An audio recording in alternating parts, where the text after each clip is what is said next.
বন্ধুরা দেখে নিন, আমার টমেটো গাছে কিন্তু টমেটো এসে গেছে। কিন্তু এই টমেটো গাছগুলো না আমি বীজ দিয়ে বসিয়েছি, না আমি চারা গাছ কিনে এনেছি। আমার বাড়িতে যে সবজির খোসাগুলো দিয়ে আমি গাছ বসাই, আপনারা অনেক শর্টস ভিডিওতে দেখেছেন, ওরকম করে কোনো জবা গাছ বসিয়েছিলাম। তো সেই টবের মধ্যেই এই ছোট ছোট টমেটো গাছ বেরিয়ে এসছে।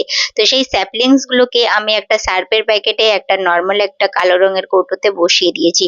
আর আজকে এতে খাবার দেবো। দেখুন টমেটোও এসে গেছে। তো আমি এখানে যে ৩টে খাবার নিয়ে বসে আছি গাছের জন্য, সেটা হলো ২ চামচ হাড়ের গুঁড়ো, আর তার সঙ্গে আমি দিচ্ছি এখানে সর্ষের খোল। যদি আপনাদের ওখানে অনেক গরম পড়ে গেছে তাহলে সর্ষের খোলটা না দিয়ে তখন আপনারা ভার্মি কম্পোস্ট দেবেন। আর যদি কম গরম আছে এখন, মানে ঠান্ডা আছে ভালোই, তাহলে আপনারা সর্ষের খোলই দেবেন। আর এখানে ১ চামচ সিভিড।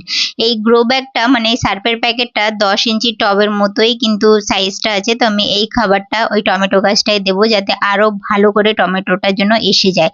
তো দেখে নিন, এই খাবারটা দিলে আপনাদের গাছেও কিন্তু এরকম সবজি বা ফল আসা স্টার্ট হয়ে যাবে।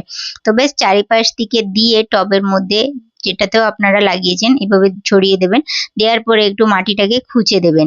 তারপরে জল দিলে ভালো, কিন্তু আমার এখানে কালকে খুব বৃষ্টি হয়েছে, তো আমি আর জল দেবো না। তো যাই হোক, এরপরে যে টমেটো গাছে অনেক নিচের পাতাগুলো একটু খারাপ হয়ে গেছে, তো সেগুলোকে কেটে দিলে কারণ ভালো হবে। তাহলে কি হবে, গাছের এনার্জিটা এই শুকনো পাতাগুলো নিতে পারবে না। তো আপনারা অবশ্যই কেটে দিবেন, কারণ খারাপ পাতাগুলো থাকলে গাছটা কিন্তু একটু ঝিমিয়ে পড়বে তার জন্য। আর দ্বিতীয় কথা, এরকম ভিডিও যদি দেখতে ভালোবাসেন চ্যানেল সাবস্ক্রাইব করে নেবেন। আর ভিডিওটা দেখার জন্য ধন্যবাদ।